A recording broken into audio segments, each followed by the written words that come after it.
Hi guys, for my last discussion post, I'm going to talk about my research paper. It's entitled Benedict Arnold, Turncoat.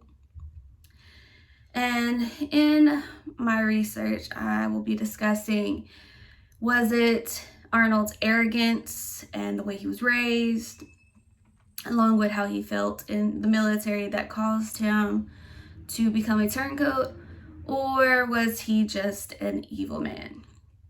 Many of the research shows that people changed their minds about him once he turned, and stories came out of everywhere talking about how much of a villain he was, even as a child, breaking glass for people to walk over, knocking baby birds out, being very outspoken, being a huge prankster, all sorts of different things, and even how he was a villain as an adult. Other research shows that he was a very great military tactician, and he was a great leader. He cared for his soldiers. And then, of course, there's times where he shows his arrogance, and he had a big thing about people respecting his honor and his virtues. He would get into several fights because people would disrespect him or did not give him the rank that he thought he deserved.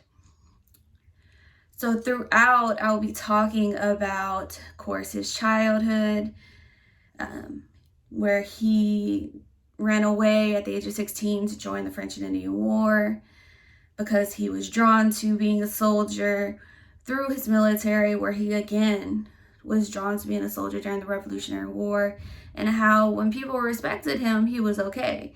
But how the arrogance would come out when people such as Major John Brown would try to show that he wasn't worth anything, how he would fight for it, and how he would say that people weren't respecting his virtue.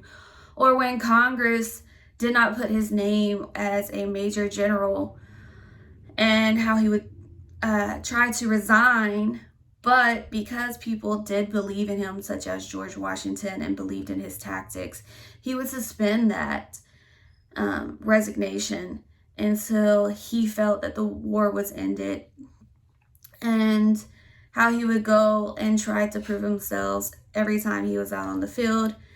But as his arrogance grew, it just wasn't enough anymore, and he would have to truly decide whether he was going to get respect from people he wanted respect from, such as George Washington and Congress, or would he rather go to the other side and switch sides. And even I'm going to talk about his arrogance over there, and whether or not switching sides was actually what he should have done, and did it give him the respect and honor and virtues that he so much wanted people to understand and respect. Did he get it? So I hope you enjoyed this post and all my other posts, and you have a great rest of your summer.